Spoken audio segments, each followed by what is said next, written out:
Dernière communication, Monsieur René Amalberti, économiste, courbe d'apprentissage et innovation. C'est peut-être pas celle qui est la plus sympathique. Ah si. Mais je vais essayer de vous donner quelques indications. Et le début est sans doute quelque chose qui est à notre honneur, c'est l'extraordinaire capacité innovante du système de santé dans le monde, qui a transformé par percolation progressive la transformation de nos connaissances. Et nous sommes aujourd'hui avec des analyses répétées de très très bonne qualité sur toutes les disciplines médicales, descendues à moins de 6 ans sur la demi-vie des connaissances médicales d'une spécialité. C'est-à-dire que tous les 5 ans, 6 mois, la moitié d'une revue de questions devient obsolète par production d'articles qui en remettent en cause le contenu ou les techniques. Je vous rappelle qu'il faut 5 demi-vies pour annuler la connaissance d'une discipline. Et donc, si vous êtes sur une demi-vie à 6 ans, il faut 6 fois 5, 30 ans pour annuler complètement la connaissance d'une discipline. Alors, ce rythme est effrayant et pose forcément le problème de comment on s'approprie l'innovation. Alors, on a bien sûr des sources de progrès contradictoires dans cette logique-là, d'abord en termes de sécurité. Vous savez que les gens qui parlent de sécurité, ils ne pensent qu'à une chose, la stabilité. Si vous voulez sécuriser un système, il faut le stabiliser. Donc dès que vous êtes dans un rythme de ce type, vous ne pouvez déjà plus le sécuriser. C'est presque endogamique. C'est-à-dire qu'à partir du moment où vous avez accepté ce rythme d'innovation, vous ne pouvez plus sécuriser un système, puisqu'il est totalement instable. Ces organisations changent sans arrêt. Et le temps que vous mettiez en place une mécanique qui sécurise le système, vous êtes déjà sur le système d'après. Donc ça, c'est un premier point qui, évidemment, est à discuter.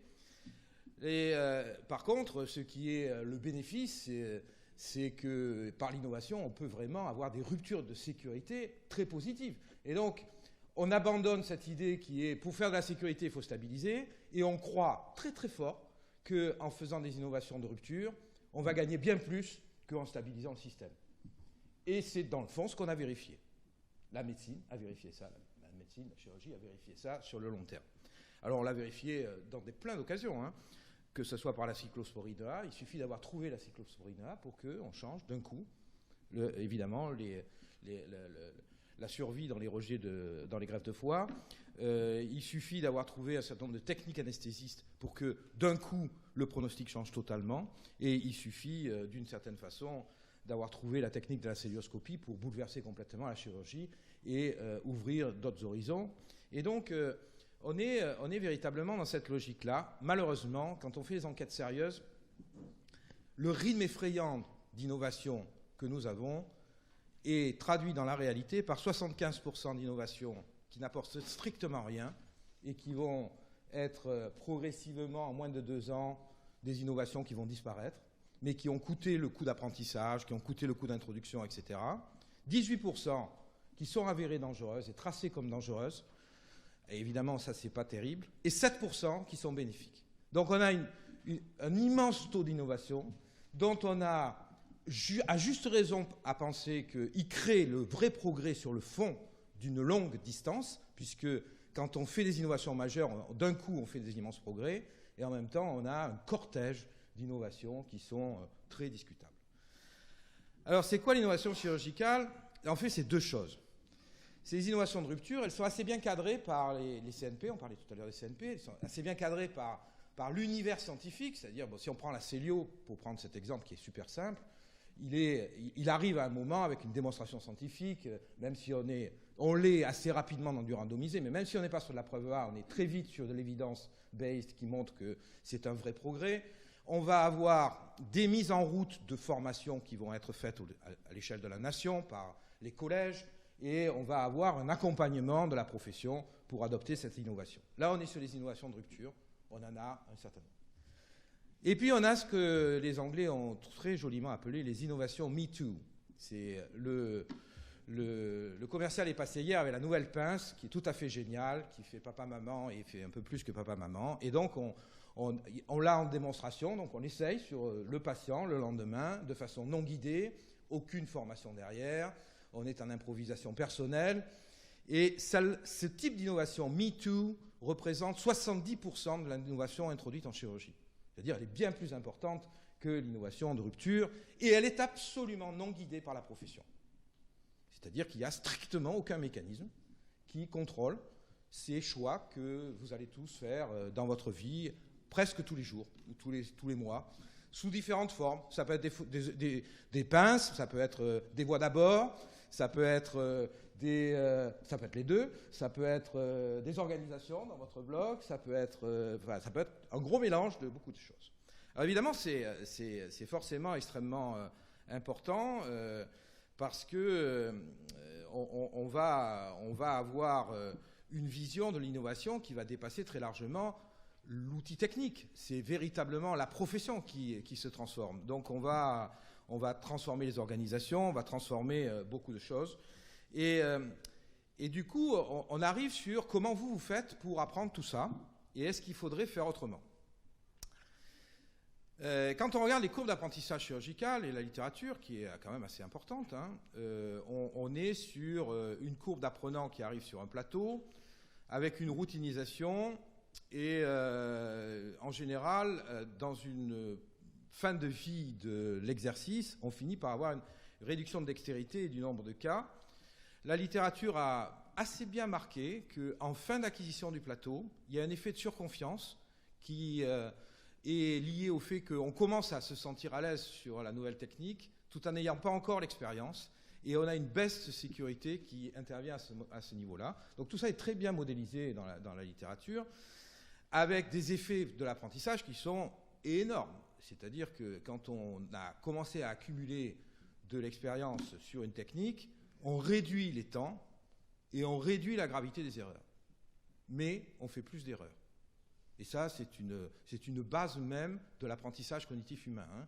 C'est plus vous routinisez, plus vous allez faire des erreurs en nombre, mais elles ne sont pas graves. Vous allez les récupérer. Donc vous allez faire plus d'erreurs en étant expert, mais vous allez les récupérer, et vous allez faire de moins en moins des erreurs graves que vous faisiez quand vous étiez débutant. Alors, est-ce que ça prend du temps ? Eh bien, oui, c'est dommage pour les premiers patients, parce que ça prend quand même un peu de temps. Donc là, vous avez quelques papiers.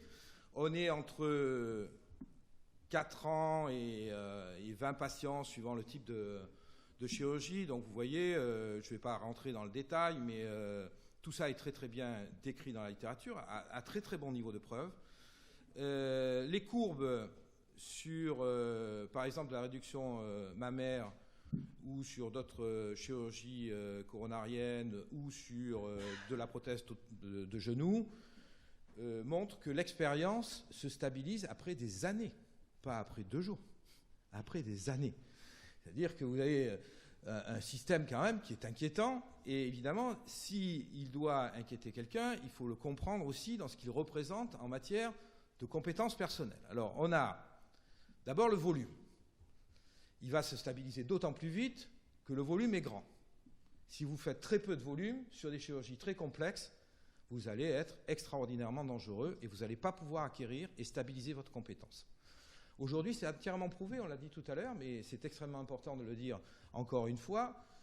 Garder sur un côlon une activité d'1 côlon par an, c'est inacceptable. Compte tenu de la littérature, c'est inacceptable. Même en garder 2 d'ailleurs. Hein. Il faut les faire à 2 à ce moment-là. Si vous êtes le chef de service et que vous n'en faites plus, mais vous voulez de temps en temps revenir au bloc faire un côlon, il faut absolument les faire à 2. Et il faut avoir le courage de dire au chef de service, tu n'y vas pas seul. Parce que le risque est multiplié par 9 quand même. Il n'est pas multiplié par 0, hein. Il est multiplié par 9 sur le type de complications. C'est quand même considérable. Hein. Si vous êtes le patient de l'autre côté, c'est tout à fait considérable. Et là, la littérature est d'un niveau de preuve que la plupart des gens ici n'arriveront pas à atteindre en matière de niveau de journal dans lequel c'est publié. Hein. C'est New England, JAMA, Annals, Lancet. C'est vraiment du très très haut niveau. Et il n'y a aucun doute sur le fait que c'est un fait réel. Alors, c'est vrai qu'il n'existe pas pour les chirurgies légères. C'est-à-dire que la courbe d'apprentissage des chirurgies légères est beaucoup plus facile à acquérir et qu'il n'y a pas d'effet volume sur les chirurgies légères. Si vous faites plus d'appendicite, vous n'en faites qu'une dans l'année, vous allez quand même la réussir avec, c'est ce que dit la littérature, hein. Elle est gentille de ce côté-là, mais je pense qu'elle est quand même assez bien fondée. Sur l'établissement, il n'y a pas de grand lien. Il y a un faible lien entre volume de chirurgie de l'établissement et risque de complications. Donc vous voyez que là, il y a une prime modeste aux établissements à fort volume, mais c'est une prime modeste, hein, parce que c'est une courbe en U du fait de la saturation de l'établissement sur les forts volumes. C'est-à-dire qu'après, c'est le pré- et le post-opératoire qui créent le risque. Après, il y a évidemment, quand on revient au problème de l'innovation et de ce qui va être acquis, le problème du lien à l'habileté du chirurgien. Alors, vous avez pas mal d'articles qui ont été publiés et vous voyez que les différences individuelles restent très très importantes. Donc vous avez un effet apprentissage pour tout le monde, mais il se trouve que vous avez quand même un ou deux éléments qui, dans une cohorte, ont des courbes singulières d'apprentissage extrêmement lentes et avec des très hauts niveaux de complications. Donc évidemment, ça interroge parce qu'il faut savoir qu'est-ce qu'on va prendre comme attitude vis-à-vis de ces lents. Est-ce que ces lents vont finir par être au même niveau que les autres? La littérature tend à dire que c'est vrai, mais avec des délais qui peuvent être 15 fois les délais d'un chirurgien qui acquiert rapidement la technique. Et quand même, au milieu, on va se poser une question, c'est qu'est-ce qu'on dit aux patients? Parce que pendant un très long moment, le risque est sur le patient. On lui dit rien, oui, c'est probable. Et donc, vous voyez que, évidemment, certains pays ont commencé à sérieusement regarder le problème. Et les Anglais sont toujours assez devant dans ce cas-là. Donc, depuis juin 2013, ils publient sur les chirurgies lourdes les complications de chaque chirurgien nominalement. Alors, il y a eu 2 ou 3 articles dans le Lancet, produits par l'Académie de chirurgie anglaise, qui se rebellent contre cette publication en disant c'est injuste, parce que quand on fait des calculs qui sont scientifiquement basés, les volumes qui sont analysés ne permettent pas de faire des extractions, des extrapolations qui sont correctes, et donc où on donne des crédits à des chirurgiens qui n'ont pas de problème et qui n'ont fait que 2 interventions, ou on enlève des crédits à des gens qui ont en fait un volume qui est suffisant, mais qui a par ailleurs des critiques méthodologiques. Donc on est évidemment très résistant, et évidemment il y en a un à qui on ne dit pas grand-chose, mais pour lequel il y a une grosse littérature qui est en train de se constituer sur ces problèmes d'innovation, c'est le patient. Évidemment, on est en droit de considérer que l'innovation pour un chirurgien est très proche de ce qu'on devrait considérer comme un essai clinique. Et que si on était dans un vrai essai clinique, on informerait beaucoup le patient sur le fait qu'il y a un risque. Mais que comme on n'est pas dans des essais cliniques, mais dans du MeToo, que chaque jour on innove quelque chose, on n'informe pas le patient qu'on ne sait pas faire la technique qu'on va lui faire, mais qu'on va l'essayer aujourd'hui sur lui. Alors, il y a une grosse littérature qui dit « c'est pas bien ». Alors, je vous laisse à cette littérature, je ne veux pas vous influencer sur le fait qu'il faut la regarder plus près, mais elle existe, hein, je peux vous dire qu'elle est assez importante. Alors, que faire pour mieux maîtriser? On sait comment on peut former les gens, et ça, c'est évidemment, ça part d'un certain nombre d'outillages sur les recommandations, les plateaux techniques, les équipes, la complexité des cas, l'exposition au case mix, la montée en puissance de la compétence accompagnée, et après, évidemment, il y a un moment où on est sur les habilités individuelles. Alors, moi, je voudrais, pour conclure, vous donner 2 exemples. L'un qui vient de l'industrie, parce que ce n'est pas que chez nous qu'il y a de l'innovation. Hein. Donc, dans l'industrie, qu'est-ce qu'on fait? D'abord, on fait un tempo d'introduction qui est compatible avec les cycles de qualité, parce que si on change sans arrêt, il n'y a plus de qualité possible. C'est ce que je vous ai dit au départ. Donc, il faudrait qu'il y ait un SAS qui régule un peu l'introduction de l'innovation et qui le synchronise avec des cycles de qualité. Une procédure de test d'introduction qui ne concerne pas le produit, mais aussi l'usage.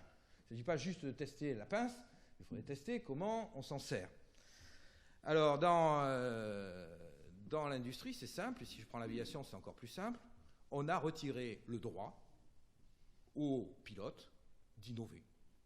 Ce n'est pas eux qui innovent. Il y a des innovations qui arrivent, elles passent dans un SAS où il y a des pilotes d'essai, avec des centres d'essai. Chez nous, ça serait des services qui sont qualifiés pour faire ça, peu importe où ils sont, dans les CHU sûrement. Et les autres n'ont pas le droit d'utiliser la pince qui vient de sortir, tant qu'elle n'est pas accompagnée par un e-learning au moins, qu'ils sont obligés de faire, de valider, et qui rentrent dans leur validation automatique de suivi des acquis. Alors ça, c'est le modèle de l'industrie. Et en plus, l'usage est fixé par ce sas d'entrée des gens qui ont essayé et qui sont autorisés à essayer. Qu'est-ce qu'on fait, nous? Rien. Donc on a une grande marge d'amélioration puisqu'on ne fait rien. Donc l'accord sur ce qu'est l'innovation chirurgicale n'est pas très clair, entre le MeToo qui est laissé complètement à la décision de chacun et puis des grandes innovations qui sont un peu mieux guidées. Donc qu'est-ce qu'on fait avec le MeToo surtout, avec ces innovations que chacun introduit tous les jours comme il a envie. L'accord sur les indicateurs de risque d'apprentissage n'est pas vraiment... Aujourd'hui, on n'a pas d'indicateur qui soit public de ce côté-là. La disponibilité de kits d'apprentissage professionnel, e-learning, système d'apprentissage n'est pas vraiment sur la table. Il y a quelques spécialités qui font mieux que d'autres, mais ce n'est pas vraiment sur la table. Le suivi des complications individuelles et des registres commence lentement à venir. Le DPC n'est pas vraiment encore un outil qui permet de faire ça. La simulation, c'est très bien, mais pour le moment, il n'y a pas de chirurgien. D'abord, c'est limité en termes de capacité et sans doute, ce n'est pas encore quelque chose qui s'impose à la profession comme une obligation chaque fois qu'on se met à tester des nouvelles choses. Le compagnonnage, l'information aux patients. Donc bref, on a du choix.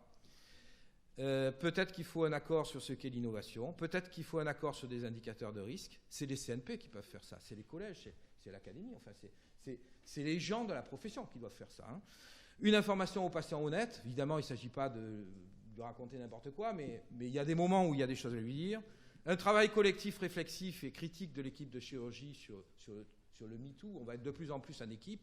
Et il faut que dans les équipes, il y ait une vraie discussion sur ça, qu'on ne laisse pas venir n'importe quelle procédure, n'importe comment. Un suivi des complications individuelles. C'est impossible de sortir dans le futur sans registre et sans complications de comment on travaille dans le service. Et une licence à réaliser certaines procédures, on n'y échappera pas. Elle n'est pas en route, ça n'existe pas, mais il va falloir que ça existe. Et je ne sais pas comment ça pourra se mettre en place, mais c'est des vrais débats pour un avenir pas très lointain quand même, je pense. Avec, et forcément, le CNOM et tous les organismes qui sont derrière pour voir ça. Merci. Merci beaucoup de cette vision non chirurgicale de la chirurgie qui paraît très importante, avec juste la petite notion sur le modèle Royaume-Uni. Le Royal College of Surgeons avait cherché à s'opposer à cette... C'est sur le site du NHS qu'on trouve les informations. Le Royal College of Surgeons s'était opposé au départ et, par exemple, Norman Williams, qui est venu ici il n'y a pas très longtemps, quand il était président du Royal College, m'avait dit, mais tu sais, on ne va pas s'y opposer longtemps parce que ça va se faire obligatoirement. Et actuellement, c'est vrai qu'il y a une petite discussion sur le fait que le chirurgien qui reçoit les complications des autres, oui, mais à ce moment-là, il faut qu'on passe les complications et la mortalité sur les patients qu'il reçoit après une première intervention sur le compte du premier qui a fait l'intervention. Et c'est ce qu'il faut faire dans les études précises des dossiers. Donc, si vous allez sur le site d'un hôpital, le site du NHS, vous tapez l'hôpital, vous tapez le chirurgien. Bon, je ne l'ai jamais fait pour les hernies ou des choses comme ça, mais pour les gens qui faisaient des interventions de chirurgie colorectale très spécialisées, on trouve effectivement son expérience, le nombre de patients qu'il a opérés, et puis le pourcentage de décès. Alors, pour des interventions où il n'y a pas beaucoup de décès, ce n'est pas très sélectif, mais il est évident que ce sont les premiers balbutiements. Ça n'est pas envisageable dans l'esprit d'un chirurgien français pour l'instant. Ça arrivera, je ne sais pas, 10 ans peut-être, mais ça arrivera très certainement. Et ça a eu un effet de restructuration terrible. Un peu ce qui s'est passé en Norvège quand ils ont démontré qu'il fallait être chirurgien colorectal spécialisé et qu'on avait beaucoup moins de récidives locales dans les cancers du rectum. Eh bien, tous les gens qui en faisaient très peu se sont arrêtés pour le faire. Et quand vous donniez tout à l'heure le volume n'intervient pas, ce n'est pas tout à fait vrai. Une étude récente faite à partir des chiffres de la CNAM, avec l'intervention de la CNIL, sur 70 000 colectomies, dans notre pays, dans notre pays, la barre de mortalité, pourtant la colectomie, ce n'est pas une intervention pour laquelle on doit mourir, hein, c'est 1-2% au maximum, eh bien, il y a une barre à 100 interventions années. Sur la colectomie, et que ça devient significatif à partir de 100, et quel que soit le type d'hôpital ou de secteur privé. Donc, ça rejoint ce que tout le monde dit. Alors, pour l'instant, c'est très récent qu'on commence à avoir des chiffres quand même, parce qu'on ne les lisait pas avant, mais ça évolue vers une évolution, une restructuration. La dernière chose qui m'inquiète, c'est de faire passer toutes les innovations par un sas. J'ai en face de moi François Dubois. Si François Dubois avait travaillé comme ça, la cœlioscopie ne serait pas ce qu'elle est aujourd'hui. Donc c'est ça le problème très important, de savoir est-ce que l'on ne va pas stériliser certaines innovations. Et pourtant, c'était plutôt ma tendance de dire qu'il faut que ça passe par un sas, hein, je reconnais. Mais je partage la crainte des gens qui ont peur d'une stérilisation de l'innovation. Le débat est ouvert.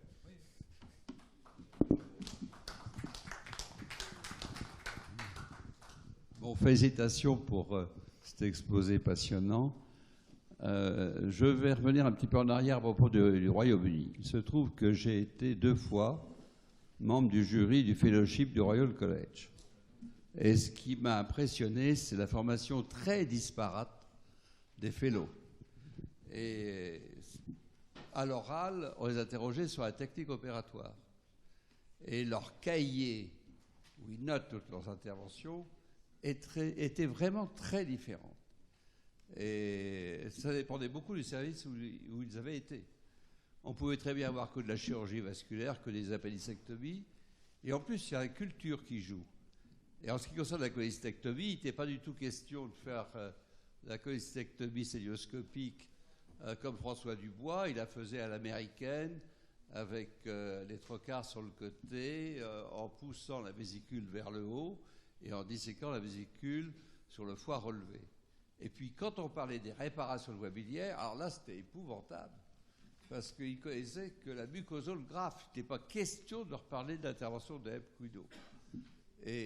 Or, malheureusement, la mucosole graffe, dont Anthony Eden est mort, est une intervention épouvantable et qui ne marche pas.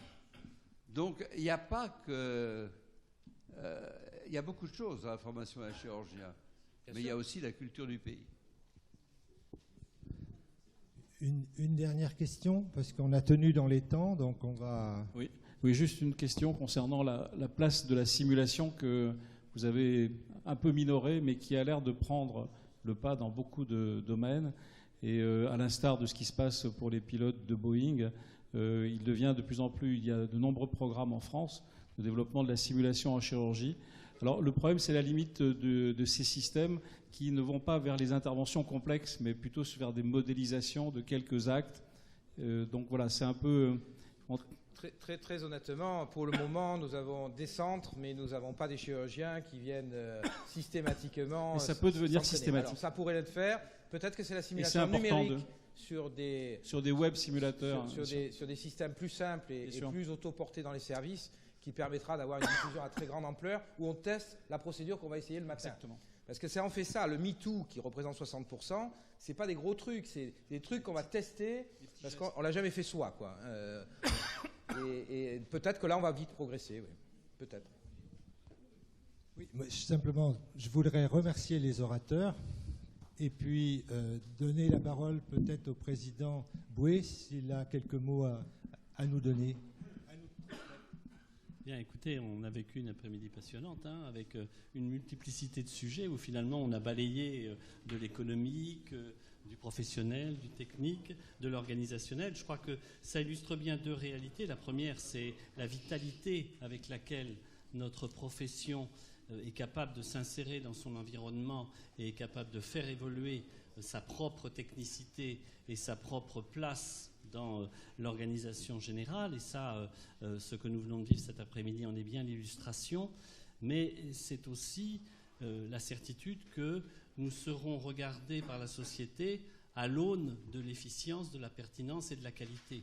et qu'il est certain que les objectifs qui sont les nôtres, en tout cas ceux qui sont ceux de l'institution ordinale qui rassemble l'ensemble des professionnels, c'est de hisser cette certitude professionnelle au regard de ces 3 objectifs pour que nous puissions les uns et les autres être à la fois les acteurs de la qualité de nos engagements professionnels, de nos techniques professionnelles, mais en même temps des acteurs fondamentaux de la sécurité et de l'équilibre de notre environnement. Et notre environnement, c'est la population qui nous regarde et qui bientôt nous évaluera et qui bientôt nous jugera et qui bientôt nous sélectionnera au travers d'un certain nombre d'items. Et on a vu cet après-midi que certains de ces mécanismes pouvaient déjà se dessiner. Donc je vous remercie, Monsieur le Président, d'avoir permis au Conseil national de l'ordre de vous accompagner dans cet après-midi. Je remercie l'ensemble des orateurs de la qualité de leur présentation et puis l'ensemble des collègues et confrères présents de la pertinence des questions qu'ils ont posées. En tout cas, j'y ai retiré pour ma part beaucoup d'enseignements et je vous en remercie. Je ne peux que m'associer à tous ces remerciements.